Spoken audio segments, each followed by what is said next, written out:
Good morning, everybody. It's now Tuesday morning, and we're back in the same place as we were yesterday. Just a beautiful view of the dam behind me, and we're up in the Berg for a couple of days. But it's good to be here. But we're talking on the subject of mountains. Plenty of them around me here. Wish you could see them. But the mountains that we face in our lives that Jesus says we're able to move by a grain of mustard seed. We're talking about the huge Everest of fear. And one of the peaks of this is the fear of death, the fear that we're going to die, what's going to happen, the insecurity, the unknowingness of this thing called death. And yesterday we spoke about words of comfort at funerals that people need to hear and preachers like me need to talk about. One of the other words of comfort that I want to share with you today is the comfort that comes from knowing simply this, that the presence of God at a time of death makes all of the difference.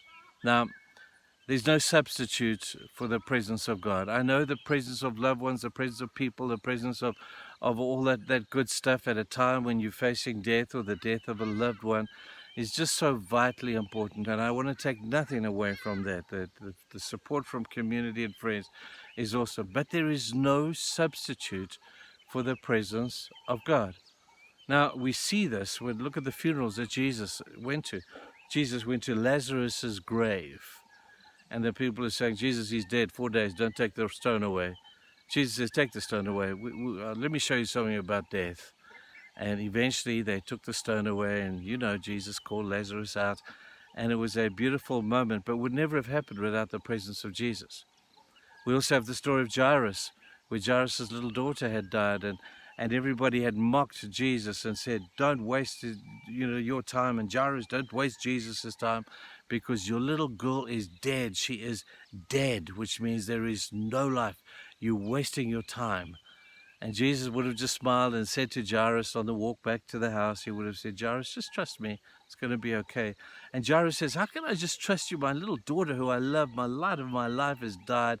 Jesus said, just have faith. You're going to be fine. And Jairus and Jesus, when mother went upstairs and Jesus, raised her from the dead, it would have never happened without Jesus. You could have talked about it. You could have sung about it. You could have contemplated it with deep philosophical thoughts. And yet there is no substitute for the presence of Jesus. Let me add one more thing to this. I want to suggest to you that there's no substitute for the acknowledged presence of Jesus. You see, for some people, the presence of Jesus is just an academic thought. It's just a sweet by and by kind of thing. But the real acknowledged presence of Jesus at a time of death, but not just of death, but of any crisis, the acknowledged presence of Jesus is what makes the difference for us. We all know he's there. We're believers. We know that there is nowhere where God is not, that there is nothing that I go through that God does not see. We all know that.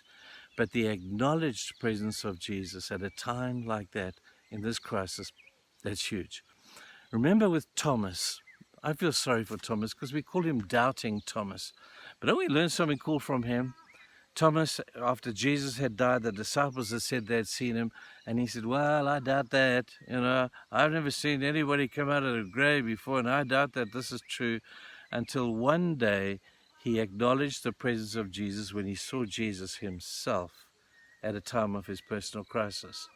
And Thomas's declaration, my Lord and my God, was not an academic acknowledgement to Jesus being alive. His disciples had done that already. They told him he's alive. Academically, he had come maybe to some sort of understanding of that.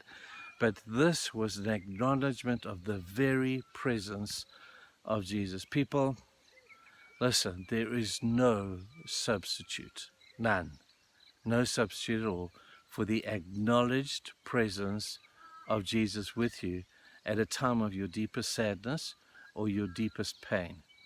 I want you to remember that. Take that thought into today. No matter what you're facing, no matter what mountain comes in front of you, it doesn't have to be death. It could be anything. It could be a sickness. It could be a business failure. It could be a relational devastation. It could be anything. But the acknowledged presence of Jesus. That means, Jesus, I know that you're with me. Your rod and your staff, they comfort me, is what David said. He didn't just say, I know that God is with me. He says, I know he's with me because his rod and his staff, they comfort me. They are here with me right now. So whatever challenge you're facing today, whatever mountain is out there that you're having to face, through the seed, the little mustard seed of faith, you believe that the acknowledged, you've got to say it, acknowledged presence of Jesus with you, I want to tell you, people, is going to make all of the difference. It always has, and it always will. Have a fantastic day, guys. Cheers.